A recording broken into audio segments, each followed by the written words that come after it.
Good afternoon, everybody. Thank you for joining us this afternoon. My name is Margaret Ling, and I'm co-chair of the Real Estate Committee at the Asian American Bar Association of New York. I'm also the development director. Today's event is not a CLE, but it's a very informative webinar on small business navigation of the COVID-19. It's a briefing on relief and remedies. For those of you who have joined us, we did this same panel a couple of weeks ago before the Queen's Chamber of Commerce, and it was very well received. It has an enormous amount of very helpful information that you could utilize with your clients. For any of you who's on this webinar today, I'd like to invite you to join the Asian Bar Association. I've been a member for 13 years, and that's www.abney.org. I'm going to put a pitch for one of our big events by the membership committee. It's our weekly happy hour. If you go on the website, register by Thursday. It's on a Zoom and it's virtual, but it's a very fun event. We are jointly working with Sabani, South Asian Bar, and it should be very festive. You're allowed to, black tie if you want to, bring your own bottle. And there are door prizes for costumes and things of that nature. So please join us on Friday. On behalf of the Real Estate Committee, I want to thank my co-chair who will be speaking, my co-chair Amol Pachnanda of Ingram, Yuzek, Gainen, and Carroll, Bertolotti, and my other co-chair, Wendy Yu, who helps us enormously in planning and organizing these events. These are my two co-chairs who helped me through the year, and we've been doing amazing things for real estate. I just wanted to review some of the events. Next week, we have a really good event on June 29th. Invites are out already, but you can go on the Abney website, Phasing into the New Norm, Real Estate and Government Affairs.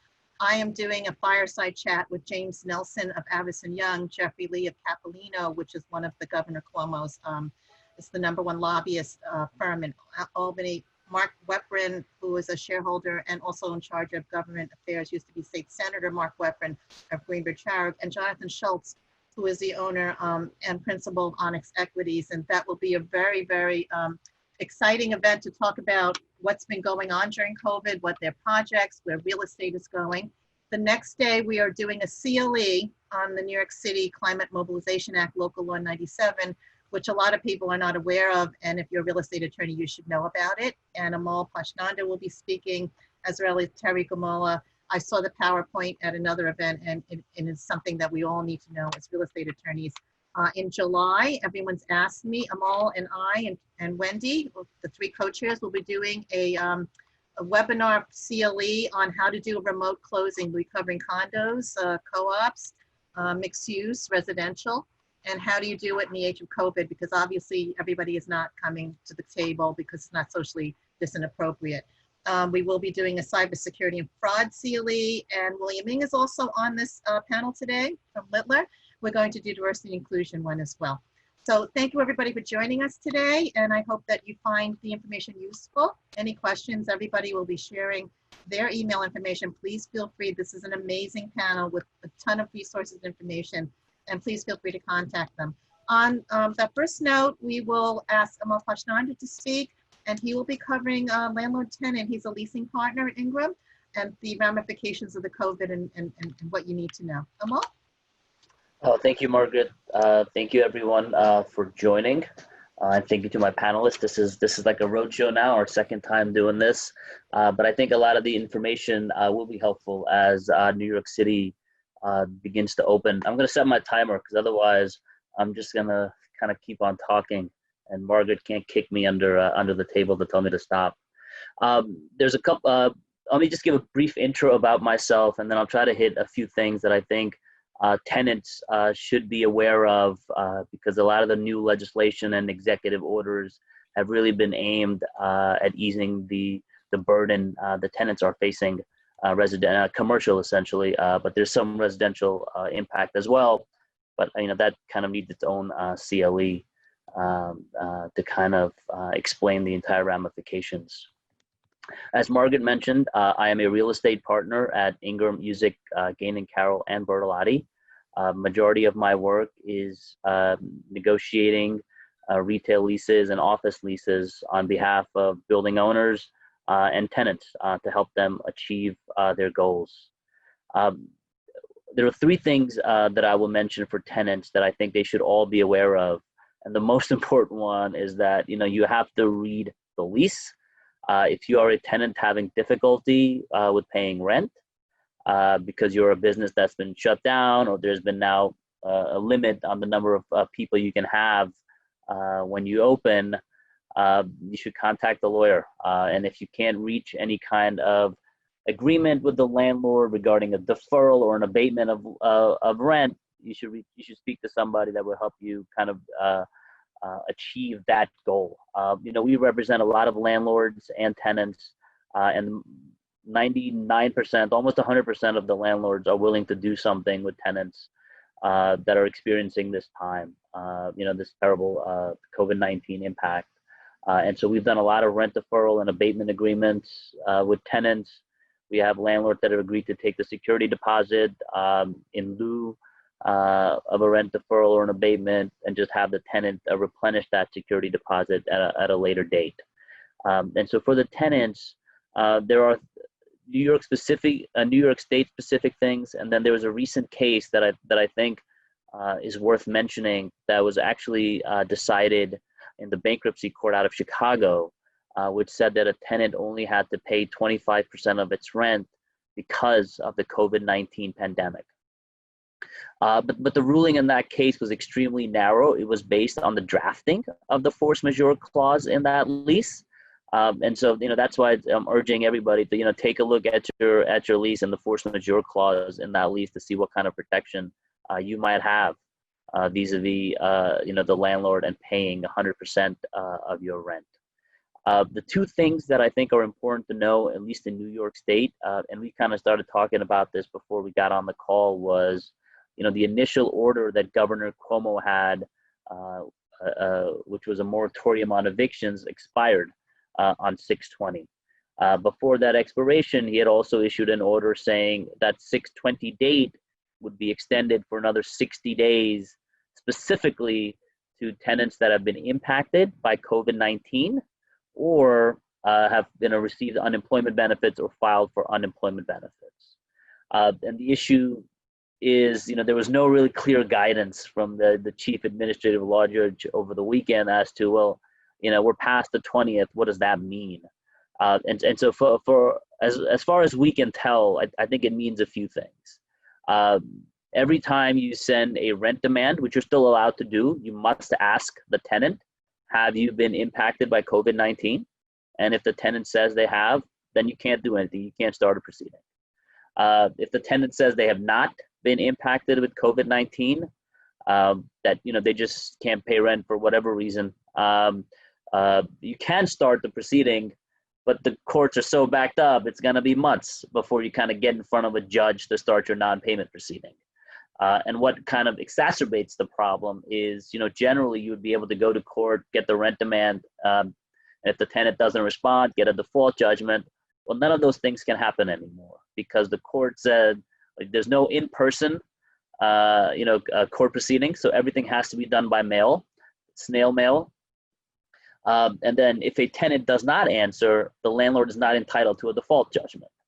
So we're kind of in this limbo that nobody really knows what's going to happen. I think courts are going to deal with old cases first, and they're going to deal with cases that had lawyers on both sides, right? I mean, a lot of time in housing court, you have tenants that are not represented by counsel. And so those cases are not going to be the ones that are at the top of the list that are going to be addressed. And, you can feel any way you want about landlord or tenants, but I feel like in this situation, you don't want, people to be out on the streets and losing their housing. So, there's public policy reasons, I think, for that as well. So, even if you were not a business impacted by COVID-19 or a residential tenant impacted by COVID-19, there really isn't much happening before August, I think, and hopefully we'll get some more guidance as the summer progresses. The other thing I think, which is very important for New York State tenants, New York City tenants, is this change in the New York City Administrative Code, which said that personal guarantees by individuals are no longer enforceable. And the key word there is enforceable, right? Not just a moratorium, for example, on their enforceability, If you sign the personal guarantee and you were either a restaurant tenant or a bar tenant or another non-essential retail, think of a store which had a cap on the number of people they could have in their store. Or if you were a barbershop or nail salon, any of those personal services, you probably signed some kind of guarantee. And the guarantee usually is a personal guarantee, which would either make you liable as the individual for the tenant's obligations under the lease for the entire lease term, or it would be a good guy guarantee. And the good guy guarantee would be essentially, listen, if you as a tenant can't pay rent, be a good guy, deliver the space back, pay all the rent up to the date that you vacate, and you, the individual, are off the hook. And so what this legislation has done is said that that good guy guarantee or that personal guarantee is no longer enforceable against the individual who signed it. And as long as you kind of were in those few areas that I spoke about that are restaurant, food service, personal health service, which is a huge relief. If you're not operating, the only way you're going to be able to pay that amount is to come out of your own pocket, since your business isn't making any money. The one important thing to also understand is that it only applies if your business kind of where you were in default under your lease from, I think, March 7th to September 30th, in that time frame. And that to me is really kind of covers the start of the COVID-19 pandemic. The final thing I will say is before I yield my time is that you should keep the communications between the parties. If you're the tenant, speak to the landlord, and if you're a landlord that your tenants are struggling, keep the lines of communications open. It's very expensive to kind of kick out an existing tenant and put in a new tenant. There's brokerage commissions, there's legal fees, there's tenant improvement allowance, free rents. So I think landlords do have an incentive to work with existing tenants that want to try to make a go of it once they kind of this is in the rear view mirror. But you're not going to get anywhere if you're kind of beating behind the bush or not being upfront with your landlord. So that's really the most important thing. And review your leases to make sure that maybe make sure that there's either something is or is not there that may help you when you speak to the landlord about a rent abatement or a rent deferral. I think I'm going to turn it to Ling at this point. Is that right, Margaret? Yeah. Why don't you give everybody your contact information in case they want to connect with you? Sure. Yes. So, my name is Amol Pachnanda, and my email address is and then my last name, which is PACHNANDA at Ingram, INGRAMLLP.com. There you go. Okay. You can just put me in Google. You can just put Amol in Google and I'll come up. Thank you. Okay. Next speaker is Ling of Littler, who has a lot to talk about. He is a shareholder at Littler and specializes in labor and employment law and a lot of things have happened during COVID, and he has a lot to share with us. Thanks, Will. Sure. Thanks, everyone. I'm going to spend my time speaking about three particular topics. One being how to reopen as a business. Two, calling employees back. And three, just talking about some of the issues, now that we're sort of in phase 2, phase 3, depending on what region you're in the event that you have exposed or positive employees. Right now, as you can probably see from some of the news, it seems like New York is on a downward trend. However, speaking with a lot of business owners and the public in general, it just seems like the concern is, what happens, come the winter time? Are we going to sort of, peak back up? And that's a real concern that a lot of businesses have. So right now, it seems okay, but there are a lot of steps that employers have to do to sort of address it going forward and make sure that they have a plan in place. So with regards to sort of, you've heard a lot of talk from Governor Cuomo about the New York Forward and what the requirements are for businesses to sort of get up and running and what are the requirements. In April 28th of 2020, Governor Cuomo issued sort of his New York Forward plan and the guidelines, and sort of industry specific, as you'll see. There were sort of 7 metrics for each region, and New York was broken up into 10 different regions. in order for them to sort of enter in the phases, phase 1, phase 2, phase 3. You know, again, as I mentioned, we're sort of New York City, where a lot of us sort of practice and live. Recently, we were able to open up in phase 2 on Monday. So as you may or may not know, phase 1 was sort of construction, agricultural, retail, manufacturing, wholesale trade. And sort of phase 2, which is what sort of we're in now, at least in New York City, is sort of offices, real estate, in-store retail, vehicle sales, retail rental, repairs, hair salons, you know, commercial building, and sort of phase 3, which is sort of what our, you know, the sister regions upstate are in, are sort of, you know, personal care and indoor dining. So there's a lot of guidelines, and it's really sort of difficult to understand, hey, where do I fit in this? The state has a tool which you can sort of go on and figure out, hey, which guidelines, which industries sort of apply to me, and what are the requirements that I need to do. So I think that's number one. You sort of need to go online to the state's website to figure out what is required from us. And as you'll see, in addition to the specific industry-specific guidelines, you'll see that there's a sort of a safety plan template that all businesses need to complete. At this point, you need to complete the form and have it on premises. You do not need to submit it to any agency. However, in the event of any local or city inspectors were to come to your premises, you would definitely need to have that in place. And in addition to the safety plan, there's also affirmations, which you can be found online, where, you know, each business would need to affirm that they've sort of at least submitted a plan and had a plan in place. And sort of the plan talks about several items, sort of physical distancing, protective measures, hygiene and cleaning, communication, and screening. And I'll take a minute to speak about sort of the screening issue. Sort of, hey, you need to have a healthcare questionnaire. You may have heard some companies, particularly in the health industries, sort of doing temperature screenings. So those are all of the requirements that employers have to sort of think through. In addition, you know, you sort of need to be cognizant of having a cleaning plan. Are we doing it in-house? Are we sort of retaining a vendor to do that? And making sure that you're documenting all the daily hygiene activities you're doing. There's template logs online. So a lot of considerations. Sort of the next issue that we're going to spend a couple of minutes talking about is just calling employees back. I know for certain businesses, such as the essential businesses, they've already been sort of operating. So this may not apply to them as much, but certainly for, you know, office employers and other industries that are sort of coming back this week or the last couple of weeks, you need to kind of figure out, hey, who am I calling back in which order? And the considerations that you need to think about is sort of, do you have a handbook? Is there sort of a seniority?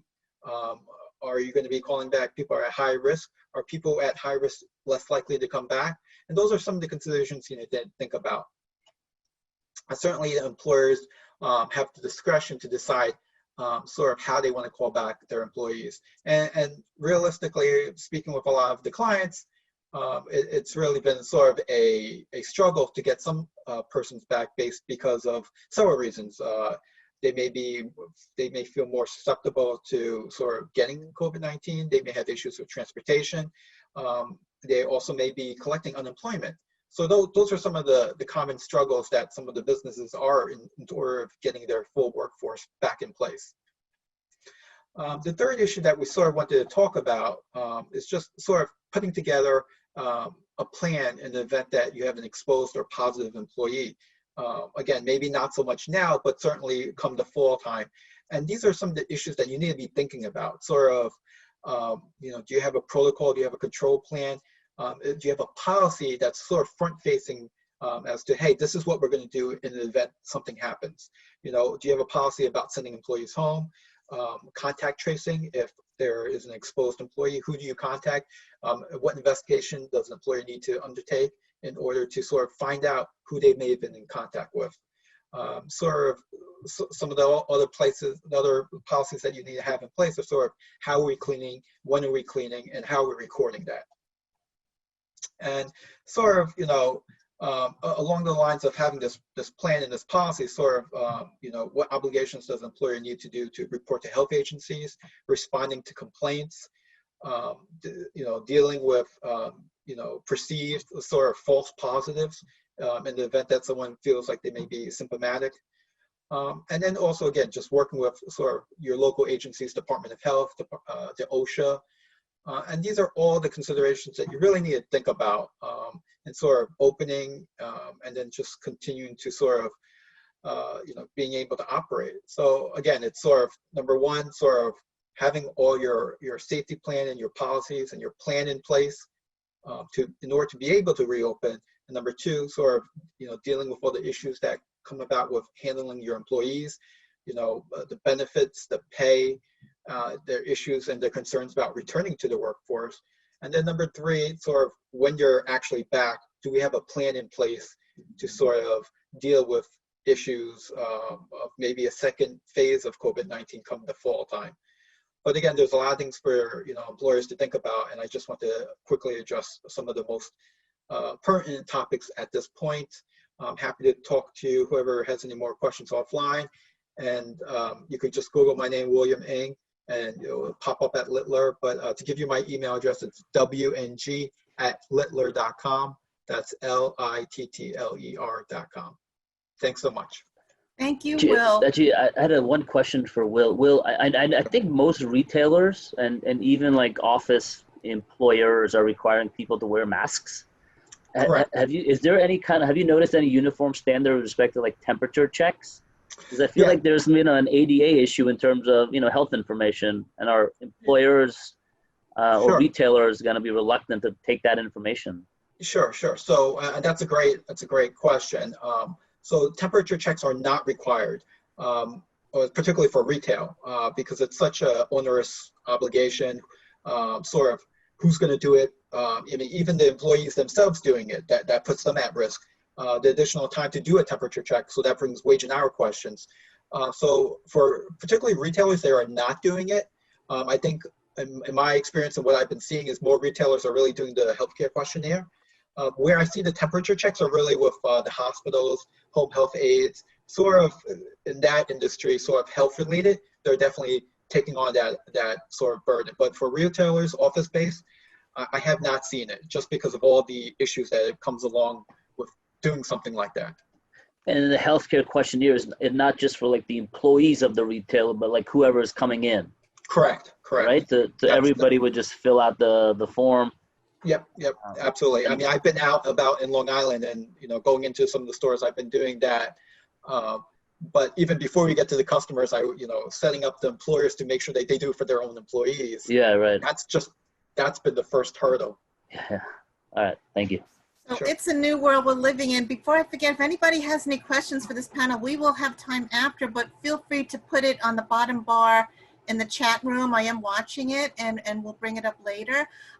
We're going to skip a little bit of the order, and Anthony Kammas, who is the principal of Skyline Risk Management, is going to do a little follow-up because it seems that his updated info is a little bit more relevant to what Ling has to say. So we'll have apologies for that, and you will be next. Okay, thank you.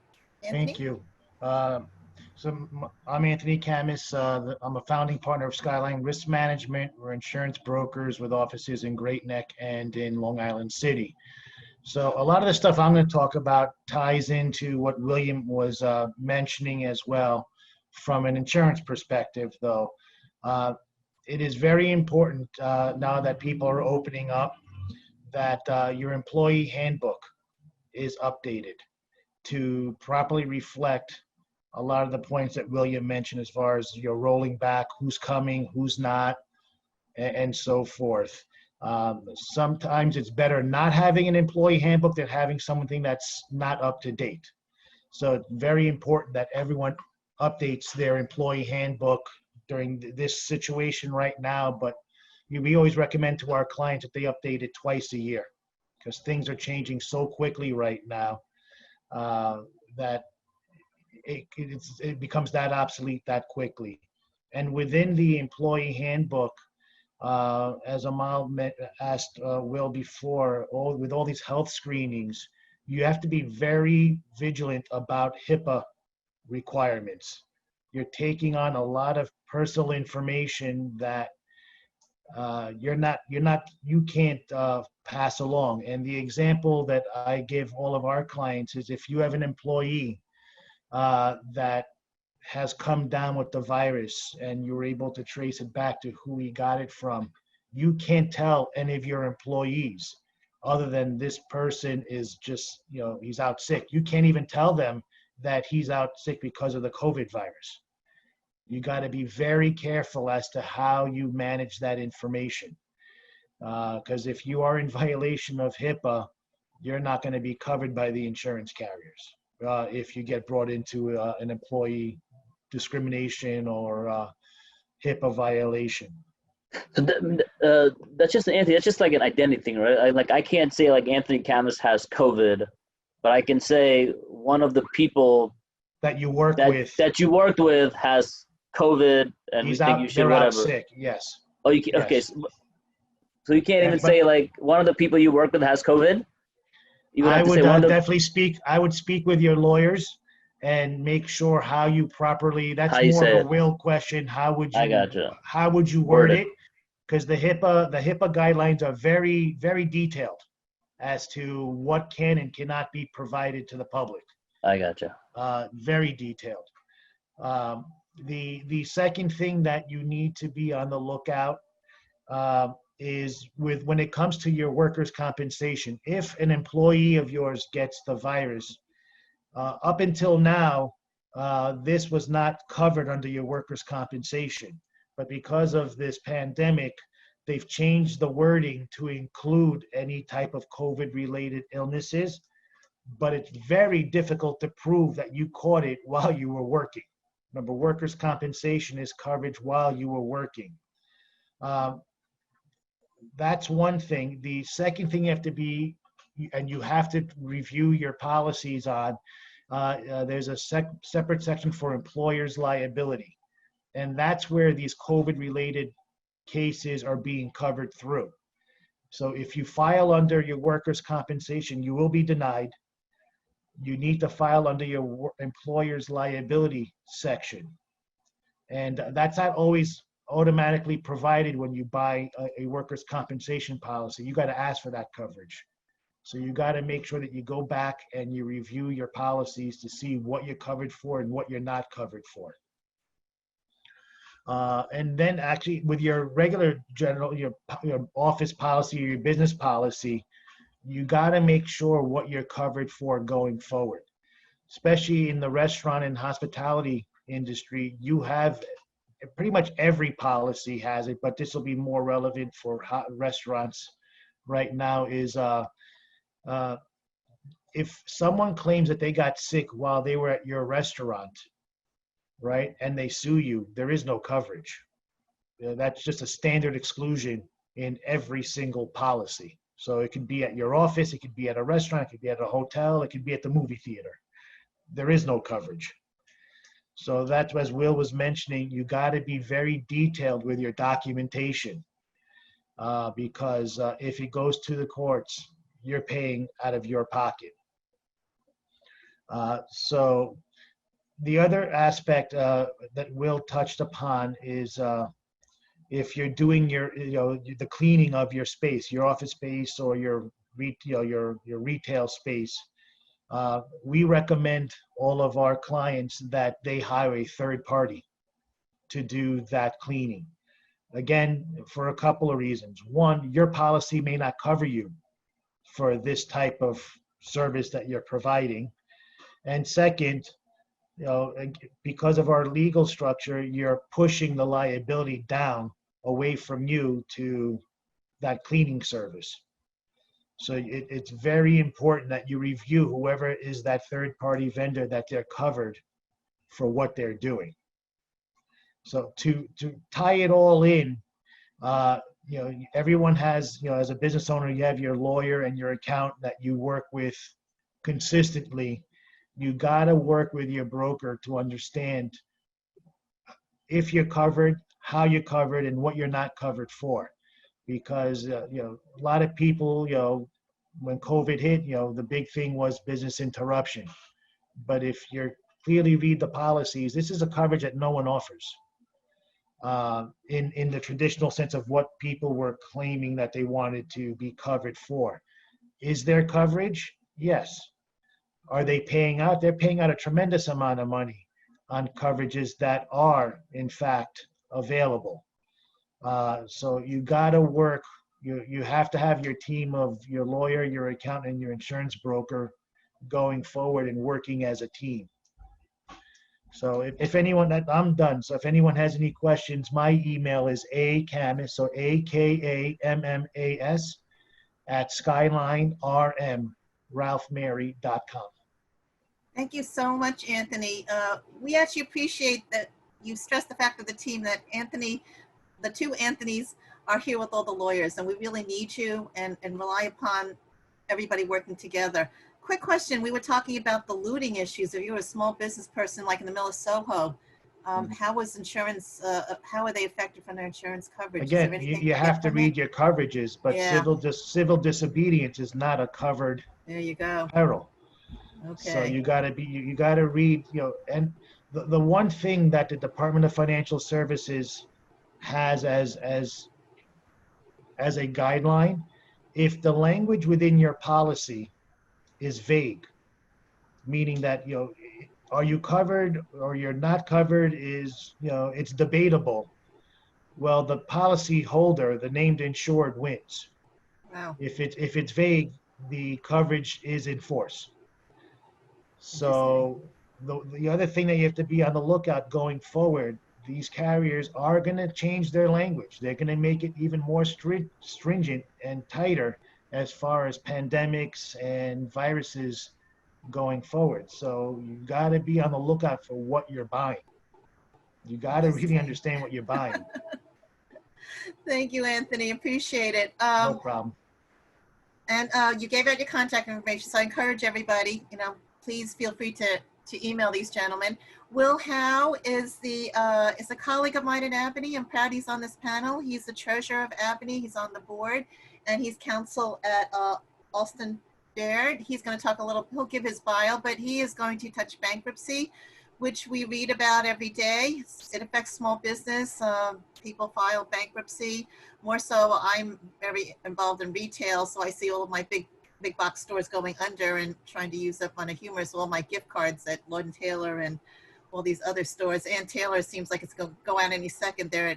For anyone on this call, you'll tell your wives and girlfriends 80% off on Ann Taylor, and it's very sad for me. But we'll take it away. Thank you. Great. Thanks, Margaret. Yeah, so my name is Will Hao, counsel of Alston & Bird. Been practicing about 12 years or so now.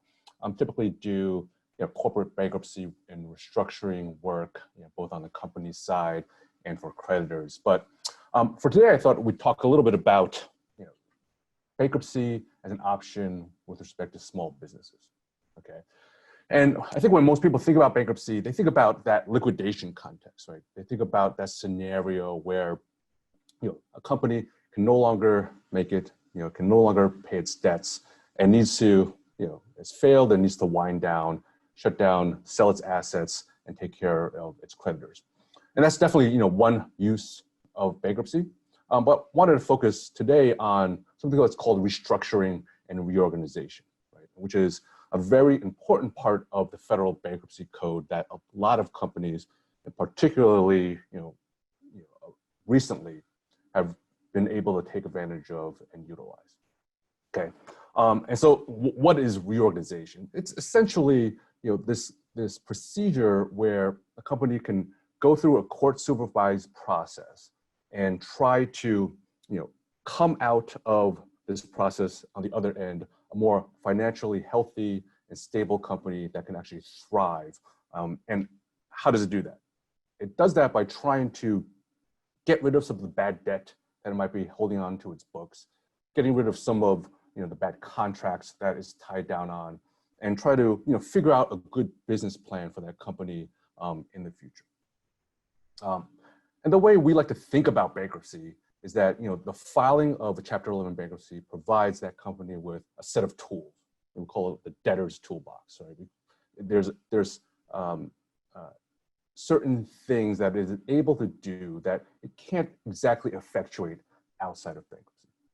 And that's what this all really is. It's a set of rules that provides a different playing field, a different set of leverages between the various creditor and debtor parties in order for them to help come to an agreement that allows this company to come out with what's called a fresh start, right? A new beginning, a new way forward. So we're going to talk a little bit about the various tools that you get, and then how it can apply to help small businesses today. So there's really three main things that you get when you file for bankruptcy. One is the automatic stay, right? And I think it's something that most people have heard about, are familiar with. And it's a very, very powerful tool. It essentially says that, look, when you file for bankruptcy, everything has to stop, right? Any litigation against the company, any collection efforts, all the calls, the letters, all those things that are burdening, especially for a smaller business that they have to deal with on a day-to-day basis from their creditors, from their contract counterparties, all that needs to stop. And this is even more powerful because it has to stop. And even if the other party doesn't know about the bankruptcy filing in particular, any acts that they take in violation of that automatic stay, they're void. They're as if they never happened. Okay. And the purpose of this is really to give the company a breathing spell, give it time to think, give it time to analyze its assets, analyze its contracts, analyze the situation it's in, and figure out what can we really do, right? Without having to be in court all the time, answering all these calls, trying to get all these creditors off their back, and paying people out piecemeal in order to try to move forward. This puts everyone in this one big bucket and allows them to deal with all of these liabilities at once. Okay, and this breathing spell, this time that you get, it's particularly important right now, right? Because of all the uncertainty out there with COVID, right? One of the difficulties in trying to restructure debt right now, or try to come to an agreement with a creditor, with your bank, with your lender, is that people can't agree on what value looks like, or what your company will look like, or what your cash flows are going to look like 3 months, 6 months, 9 months, 1 year from today, right? So having this breathing spell, having this time to kind of get some more information, that's really invaluable. And it's something that's really being utilized by a lot of, you see it with a lot of bigger companies right now, and it's something that I think a lot of smaller businesses can really take advantage of. Second thing I touched upon really quickly was, it's called ability to reject contracts. Basically, take a look at the various contractual relationships. Let's say you have a contract, you're losing money on it, right? You can reject it. You can get rid of it and say, I'm not performing on that contract anymore, right? And then you have good contracts, things that you can build upon for your business, you can keep them, right? And look, outside of bankruptcy, you could say, look, I'm not doing this work anymore. This is a bad contract, but you'll probably get sued. And when you get sued, then you have to go to court, and then you have to deal with this guy, and then the next guy, and all these guys in all these separate lawsuits, right? And depending on how quickly they litigate with you, they may be able to get $100 They may be able to attach to some of your assets. Right? In bankruptcy, the leverage is shifted because all these counterparties, they'll know likely getting paid in bankruptcy dollars, meaning maybe 10%, 20%, 30%, because they're all sharing from one pool of money, right? And so that automatically makes it much easier to try to renegotiate those contractual relationships. And then generally, look, you get to try to stretch out some of your debt and do other things, right? So like leases, for example, right? Rents. Generally you have to pay your rent, right? If you're sitting in bankruptcy. But you've seen with a lot of the retail cases lately, they've been able to get a moratorium on paying rent. They've been able to put off their rental payments for a couple of months, allow them time to think about it, and also allow them time to have that those rent payments not bear down on their cash flow for the time being as they try to figure out their restructuring. Well, I think that's an unusual part, right? About this. I mean, usually my understanding was that if you are, maybe it's not the right term, like if you are not rejecting a lease in bankruptcy, for example, you got to be current on it. Right. You got to pay the rent. That's normally the case, and particularly the last set of amendments before the one I'm going to talk about today, it gave the landlords a lot of power, right? It made it very hard for you to get rid of your lease obligations, right?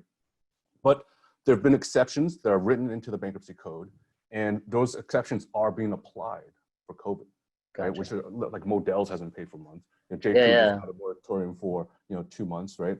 And this just allows you, it just gives you more leverage, right? It's $50, $100 million a month in rent. The 24-hour fitness, right? They did the same thing. So they're saying we're getting hold on to this cash, then we can move on with it and use that cash to help us fund our reorganization or figure out what exactly we're going to do with our bankruptcy case. So it's not And that applies whether or not it's reorganization or liquidation, right? You don't have to, you can hold on to it. Right. Because, if they don't have the We don't cash, know what we're going to do. Right. Don't know what they're going to do. So, it's all about leverage. That's a timing issue, but it's, it's important. It's a tool that you get. And so, look, these are great tools, but the reason why you pay for this time, you pay for this process, it's expensive, right? The reason why small businesses haven't been able to utilize this, you have to pay for your lawyers, you have to pay usually for financial advisors, investment bankers, people to help you analyze your leases, all these parties. And then there's something called a creditors committee, right? Basically your creditors, they get to organize, and you have to pay for their professionals, their lawyers, their bankers, their financial advisors, and they get a say on everything that you want to do in the bank. And then the other thing that has always stopped, or made it difficult for small businesses to utilize bankruptcy, something called the absolute priority rule, which basically says that, unless you're paying off all your creditors, ownership can't remain the same, right? You can't can't continue owning your business through this process, which, doesn't make sense for a lot of small businesses, right? Why would you go into this process if you're just going to lose the company? Okay. So earlier this year, and this was obviously unrelated to COVID, there was not a reaction to COVID. It was something that Congress had been working on for many years, passed these new set of laws, right? The Small Business Reorganization Act, which made it much easier for small businesses to take advantage of this reorganization process. So you get, all of these tools that we just talked about, but you get it for on a more cost-effective basis. So there's no creditors committee, right? You don't have to pay for those professionals. You get rid of that cost. The whole process is a little faster. So there's a couple of steps that you can skip that a larger corporation would have to take care of in order to go through the process. There's certain fees that they've gotten rid of that could add up tens or hundreds of $1,000s every quarter. That kind of adds up. And the absolute priority rule, that's been done away with for small business cases, right? So you can go in, a small business owner, try to not pay off all your creditors in full, try to figure out ways to restructure those debts, figure out a way to move forward, negotiate with your creditors, and still retain ownership of your company through the process, right? All very important. And so originally, this was for companies with about $2.7 million or less in debt.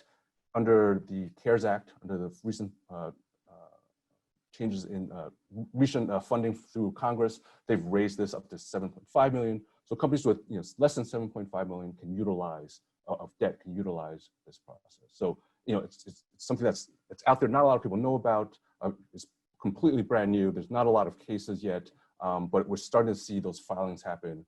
We're starting to see more small businesses take advantage of it, and it's just an option that people should keep in mind.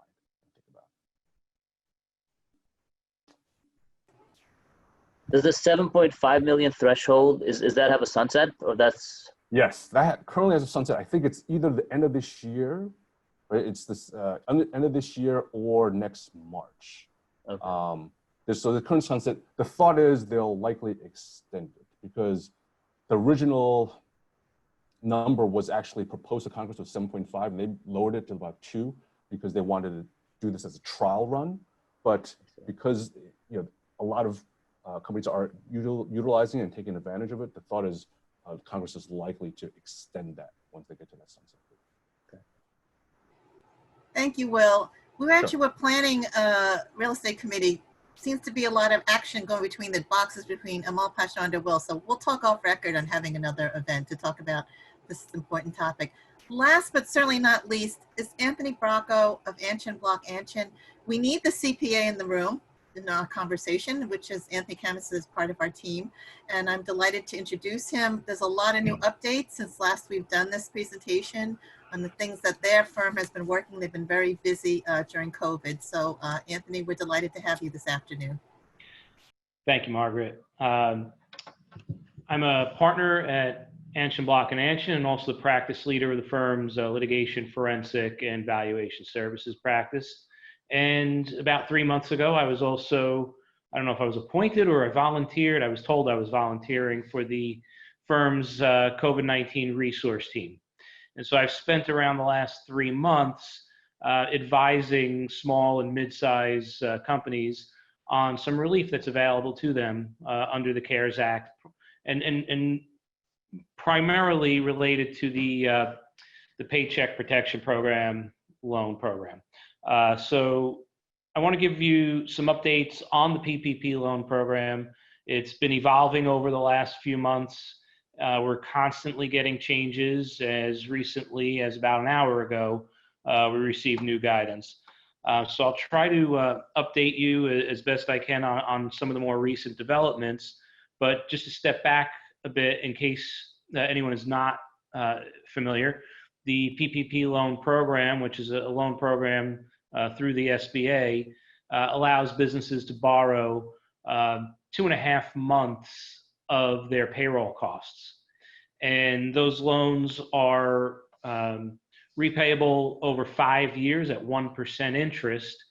Originally, it was a 2-year repayment term, and then they changed it to a 5-year for any loans taken out after June 5th. Unfortunately, if a company borrowed prior to June 5th, they would have to go back to their lender and get their lender to agree to extend it from 2 years to 5 years. And I could tell you that lenders were not thrilled with having to service a 1% loan for 2 years. I'm not sure, how willing they're going to be to extend it to 5 years, but they do have that option. Any new loans, though, will be a 5-year repayment term. One of the issues early on that concerned a number of small business owners, basically, originally we saw a lot of large companies who technically qualified for these loans publicly basically shamed into returning the loan, even though they qualified for it. And it had a bit of a trickle-down effect where smaller business owners were afraid to apply because they were concerned that the government might come back and say, no, you did not qualify. And by the way, you signed a certification that allows for not just civil, but criminal penalties if you made any false representation in this loan application. And so subsequent guidance from Treasury basically put smaller businesses at ease and said, if you applied for a loan that's under $2 million, we take that to mean you needed the money. And so your certification is accepted in good faith. We will audit anyone who took more than a $2 million loan. Smaller loans may be audited, but that's optional at the government's option. Anything 2 million or more will definitely be audited. But this sort of gave the smaller business the comfort that they should apply for these loans. The other thing that caused a lot of hesitation in applying for the loan is I get to borrow based on 2.5 months, or let's call it 10 weeks of payroll costs, and I have to spend the money within 8 weeks in order to get loan forgiveness. And that's the big key here. These loans can qualify for 100% loan forgiveness, where the borrower does not have to repay anything. The government will repay the lender. But businesses were looking at this and saying, I can't spend the money fast enough. My business is shut down. How am I going to spend this money on payroll when my business is significantly reduced or completely shut down? So recent guidance, going back to June 5th, I guess it was passed, now allow for a 24-week measurement period. That's called the covered period. So if you had a loan that originated before June 5th, you can elect an 8-week or a 24-week covered period. Any loan after June 5th has a 24-week covered period, where you now have 24 weeks to spend that 2.5 months of payroll that you borrowed. And they also reduced the requirement. There was originally a requirement to spend 75% of the loan proceeds on payroll costs. They've reduced that number to 60%. So a minimum of 60% has to be spent on payroll costs, and you now have 24 weeks. Makes it a lot easier for a number of businesses to be able to spend all of the money on expenses that will qualify for loan forgiveness. They have also clarified now that you have a 24-week period. Originally, you were the maximum that you could claim for forgiveness for any single employee was $15,385, which is basically $100,000 salary prorated for 8 weeks out of 52. And now if you use the 24-week covered period to spend the proceeds, you can include up to $46,000 or $46,154 of compensation to any single employee. Compensation is capped at $100,000 annualized. So that's important to note. But with this 24-week period, it's going to be a lot easier for companies to spend all the loan proceeds. The rules still apply that you can also spend the proceeds on mortgage interest, not principal, but interest, rent payments, and utilities. So those are also those expenses also qualify for forgiveness, but they cannot. Those additional expenses cannot be more than 40% of the loan amount. So there's, they've provided a lot more flexibility.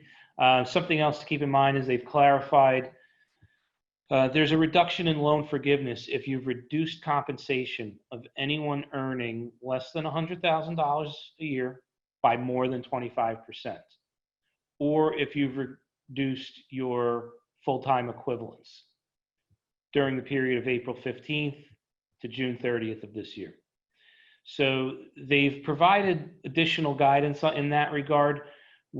There were businesses that were concerned with, well, what if I've let people go, but because of a government order, I can't bring these people back? Do I still have a reduction in forgiveness? And the answer is no. If you can't restore your full-time equivalent headcount to the normal levels because of a government shutdown, or because employees refuse to come back because they choose to remain on unemployment, you need to document that, and you will not have a reduction in your loan forgiveness, due to your inability to bring those employees back, because it's something that's out of your control.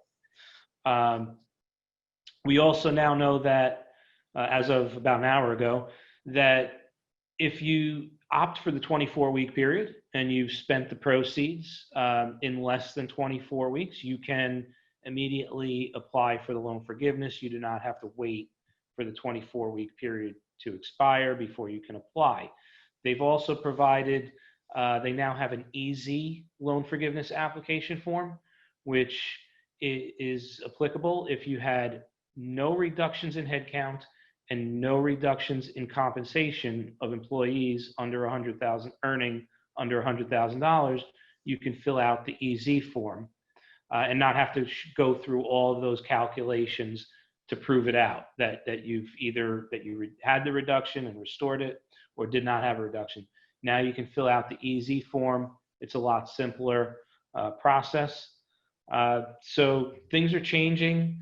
They have made it easier to achieve 100% loan forgiveness. So that's all positive. I also just want to quickly mention additional information on the SBA's Economic Injury Disaster Loan Program. This was a loan program that allowed companies to borrow up to $2 million at low interest rates if they were in a federally declared disaster area. And this ultimately was applying to everyone across the country due to COVID. The problem is that that program was running out of funding. It's received more funding. They've restarted the process, but now it's not a $2 million loan. You can borrow up to $150,000. You can get an advance of up to $10,000, $1,000 per employee, maximum of $10,000. And if you're not approved for the loan, you still get to keep the $10,000. You can get the EIDL as well as a PPP loan.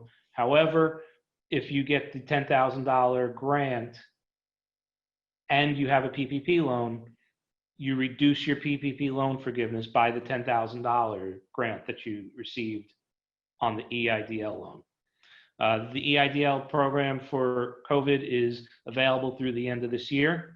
The PPP loan program, very important, because it's June 23rd right now. You have to apply by June 30th. There are still funds available, but you have to apply by June 30th.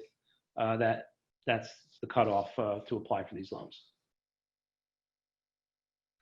Can I ask a quick question? I know the first time the PPP money went out, it looked like it was all taken up very quickly. And now you're mentioning that there's still money left over in the second round, and it looks like some of the restrictions have been eased.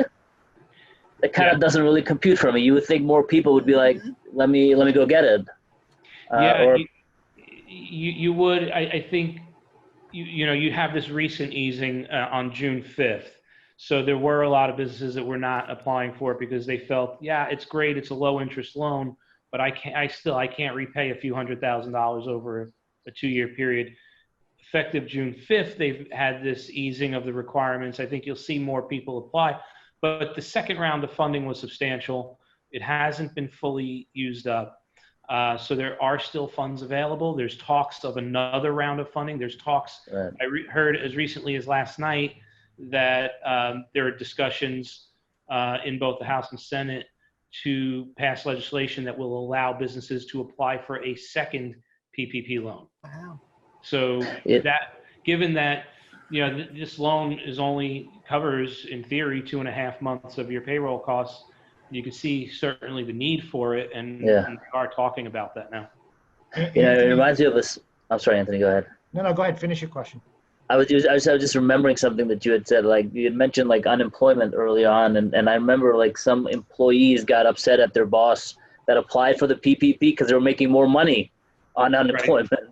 And I wonder if maybe that kind of goes into the calculation that why apply for it if my employees that I want to bring back are kind of are better off right now in the short term. You wonder, because some of the guidance from Treasury also suggested that employers are supposed to notify the Department of Labor if they make an offer to an employee to come back and the employee refuses. Oh, okay. In theory, they're not eligible for unemployment at that point. Right. And they wanted to make the employer sort of police that and report it to DOL. And maybe there are employers who don't want to have to report that. Right. Anthony, you were mentioning about the full-time equivalents. If anyone was let go, and I'll use this as an example. We're all working from home now. Everything is remote. What happens to that individual who, say, was working the front desk in where they were answering the phones, passing the phones over, waiting, people coming in to meet with you, me, whoever. Those roles don't exist anymore with everyone working from home. And if you can't bring that person back because there's no role for that individual, is that coming to be penalized because they just couldn't bring them back? There's just nothing for them to do. Yeah, in a word, yes, they will be penalized because the spirit of this program was to keep employees to have employees continue to receive a paycheck. And so in theory, they expect to continue to pay this person even if they can't do any work, even if there is no work for them, continue to pay them. That's interesting, Anthony, because most of the major CPA firms, law firms, I'm the business development person at Albany, and I've been talking to all of the business development people, at the law firms, and they're just, it's difficult because you can't do any in-person events because of social distancing. Right. So they have to justify their positions, basically. So I've kind of said to them, and I can see by the success of what we've been doing, you're going to have to think outside, and it's funny I say think outside your box, but everything is going to be virtual right now. Now, Anthony, you had mentioned also about a potential second round of PPP. Any idea what that's going to entail? Is it, if you already applied, you automatically apply to get another round of funding, or you have to go through the whole process over again? It's unclear because this is just something that I've just started hearing talks about it last night. So it's very early stages. Not sure where that is going. But alternatively, something else, Margaret, that you and I had talked about is for businesses that do have to cut headcount. There's also, the Department of Labor has a work share program where, if you're reducing your workforce between 20 and 60%, you can enter into this program with Department of Labor. And basically what it says is you have to take all employees in a similar function, similar category, and treat them all the same. And let's say, rather than laying off 20% of these employees, everyone will sort of share the pain, and we'll cut everyone's hours and wages by 20%.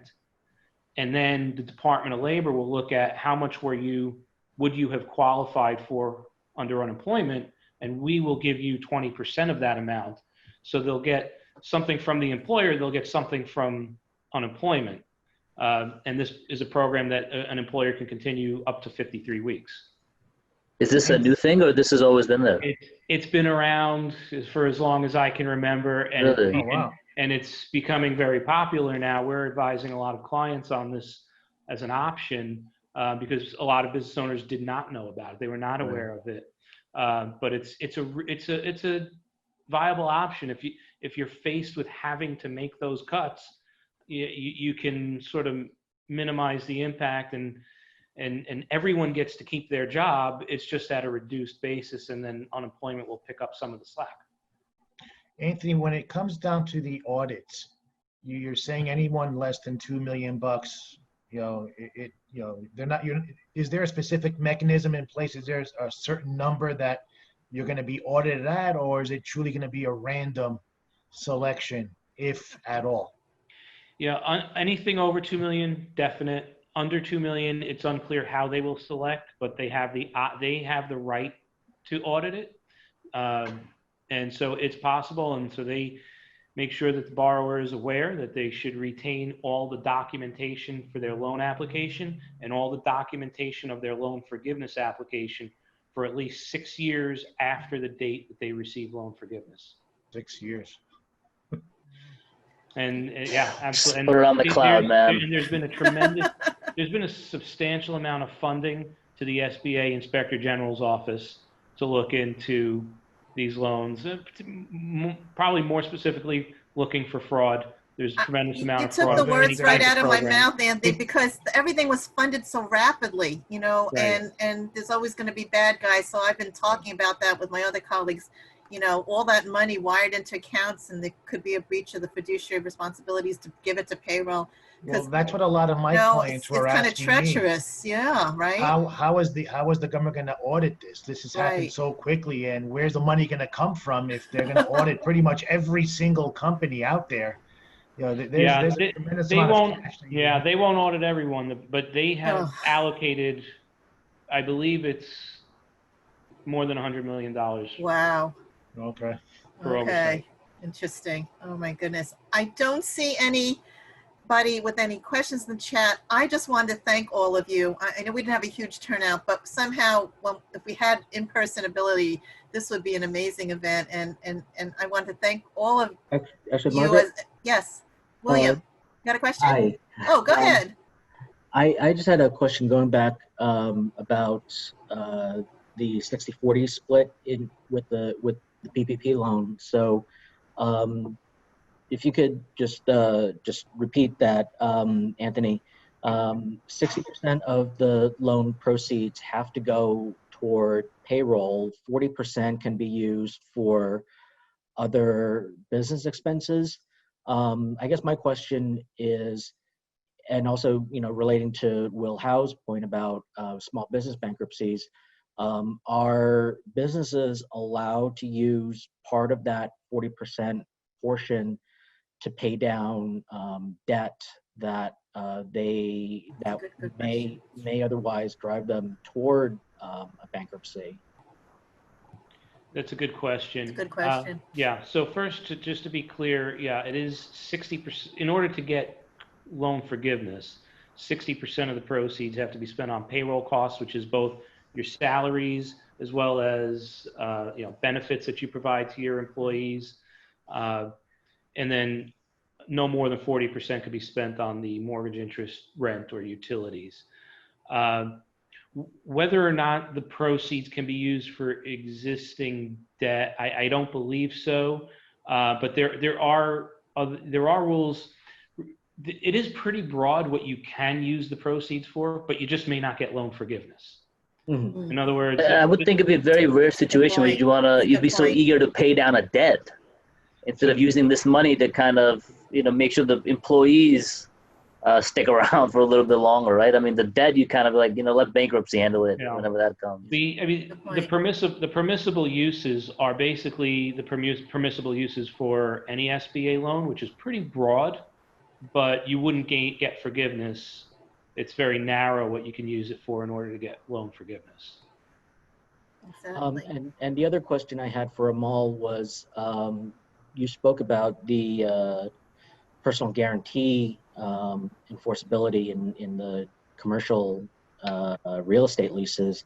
I know when that first came out, there was a lot of commentary about, potential constitutional challenges to that local law, and I haven't seen much noise about that law specifically in the last month or so. I was just wondering if you have seen, whether that's going to be challenged, or, if there are instances where, people have applied that provision now and gotten out of personal guarantees with their leases. Yeah, you're right. I think once that law was signed by de Blasio, you heard all these rumblings about, people are going to start challenging it in court. And William, I haven't heard anything either about the landlords running into court, but it almost feels like maybe it's too early. Mhm. Like, let's see once like this eviction moratorium is lifted and now landlords can really assess, like, how long am I going to be stuck with this? Like, how long is this going to go on? But I definitely agree. I mean, I think there's probably valid arguments that this is, violates the Constitution. You have the state abrogating contracts that the parties have entered into. So I don't think we've heard the last of it. I think it's just kind of, we don't know the full impact of it yet. And I think people are reluctant to be, the first one to go into the firing squad on this. But I definitely think that this is going to be challenged by landlords. I have a question for Amal. Everyone is saying that there's going to be a number of companies or retail restaurants not opening up at all. What are your clients and your landlords contemplating? What are they going to do with this space? There's a lot of space. There's going to be a lot of space. There's going to be. How are they going to reconfigure? How are they going to reposition these types of properties going forward? Yeah, and you talk about retail. I mean, retail is not cookie cutter. A lot of the time you give the money to the tenant and they build it out because they want it to look a particular way. Correct. And the new tenant's going to be like, well, I don't want any of that stuff, So if you want me to take that space, you got to give me money. So yeah, I think we're going to see a lot of valuations come down on retail property. I mean, there was an article that I think Valentino is paying on Fifth Avenue, like $2,500 a square foot. That's not going to happen anymore. Those numbers are just no longer viable. We're going to see a lot of empty storefronts, I think. But I also think like this also gives opportunity to people that maybe were on the sidelines before and might say, you know what, I want to try something. So, it's a cycle. But yeah, I think we're going to see, a lot of bankruptcies, as Will mentioned. A lot of tenants just handing the keys in because there's, if you're open, but you can only have 50% in a restaurant, for example, those guys have thin margins anyway. Mm-hmm. And to be able to, pay the staff, the wages and the benefits, for a lot of them, it's just not going to be feasible, unfortunately. They said the hotel industry is really hurting. So I was on one webinar with a lot of the developers I know that own the hotels. So basically they're going to try to, given the dormitory situation, whenever they go back to school, a lot of these hotels may become dormitories because you'd spread the students out more. And I know the other hardship, right, is Hudson Yards, which I haven't had the opportunity to go down and see it yet, but like Neiman Marcus didn't even get a chance to get off the ground, and all the restaurants that are there. It's going to be a lot of related is dealing with a lot of. Well, Hudson might be okay because I think Facebook, I read, might want that Neiman Marcus. Yes, exactly. Well, they want to. I don't know if they've decided yet, but yeah. The other thing about hotels that we're seeing on my side, on the insurance side, projects that we're supposed to start as far as new construction of hotels, are not going to happen until at a minimum of spring of next year. Yes. And the reason why they're waiting that long is because these are deemed non-essential construction sites. So if there is a second wave and the government shuts Yep. everyone It'll down be shut. again, Yeah. they don't want to be sitting on X amount of months Mhm. of interest-only construction financing. So Exactly. they're deeming it's more feasible for them to wait an Just entire wait. year than Wow. start and then hope that there's no second wave for them to have to be faced with. Exactly. Are we good? Thank you again to all of you. I'm going to give you a socially distant virtual hug that Margaret usually does if she were in person with you. I want to thank these small attendants we have, but thank you for being so loyal to Avani. I want to thank Anderson Gu, our intern for the summer, who's at Columbia and aspiring to be a future attorney. I hope this motivates you. My colleague, that's the Director of Technology, Francis Chin, for helping to co-host it. And again, your contact information was placed all on the Zoom chat for anybody that wants to contact our panelists. I think what we should do, because this is just like a little brief a la carte menu, somewhere we should try to maybe transition some of these broader topics into more specific CLEs. And I know that might be a wonderful kind of thing for us to do down the line. Thank you, everybody. Have a great afternoon and stay Thank you. safe. Thank you. All right. Thank you, everyone. Thank Have a you. good one. Bye. Bye. Everyone.